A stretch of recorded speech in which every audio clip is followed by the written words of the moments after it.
Gjykata penale e Tiranës vendosi këtë të mërkur masën e sigurisë arrest me burg për 3 persona të arrestuar pas ngjarjes së rëndë të vrasjes së gjyqtarit Astrid Kalaja në sallën e gjyqit.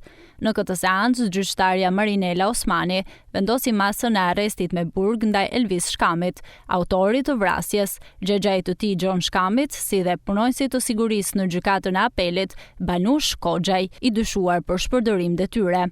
Avokati i autorit, Kujtimi Ibra, tha se arma me të cilën ka qelluar gjyqtari në sallën e gjyqit nuk ka qenë me leje, por Elvis Shkami përdor të armë pasi punonte si punonjës sigurie në disa institucione.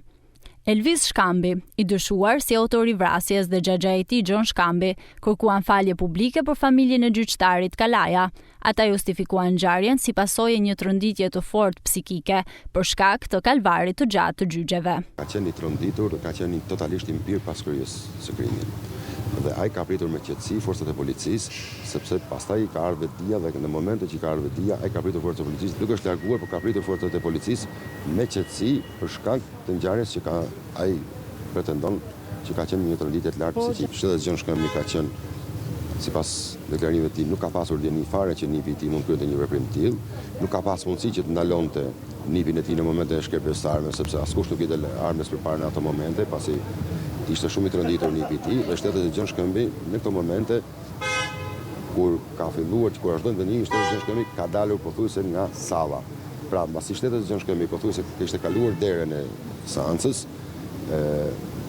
shtetasi Elvis Shkambi ka qelluar drejt gjyqtarit. Seanca u zhvillua në masa të forta sigurie, ndërsa drejtuesi i prokurorisë së Tiranës, Arenc Çela, i cili ka marrë në dorë dosjen e hetimit, kërkoi masën e sigurisë arrest me burg për të arrestuarit.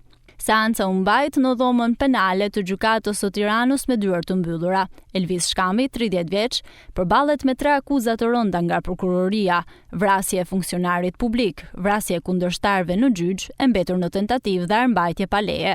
Ai është dyshuar gjithashtu për plagosjen e Rakip dhe Ervis Kurtaj, babë e bir. Për John Shkamin, 56 vjeç, prokuroria ka ndryshuar referimin e policisë, e cila më parë kishte akuzuar edhe për vrasjen e gjyqtarit. Aktualisht ai dyshohet vetëm për djeni në lidhje me planin e nipit të tij, por lidhur me palën tjetër në gjyq, Rakip dhe Ervis Kurtaj, ku dyshohet se ka luajtur rolin e nxitësit në tentativën e vrasjes. Prokuroria thekson se John Shkami ka bërë kërcënime publike në emisione televizive, duke deklaruar se do të vriste persona që sipas tij kishin zaptuar një godinë trekatëshe në Shkodër. Madje vetë familjarët kanë kallëzuar në polici për kanosjet e marra prej tij. Vrasja e gjyqtarit Astrid Kalaja në sallën e gjyqit ka tronditur sistemin gjyqësor shqiptar. Zyrtarët më të lartë të drejtësisë kanë reaguar ashpër duke kërkuar masa të forta për garantimin e sigurisë së gjyqtarëve në të gjithë vendin. Ndërkohë, në rrjetet sociale po çarkullon një GoFund për të ndihmuar në procesin gjyqësor të nisur në mbështetje të Elvis Shkamit.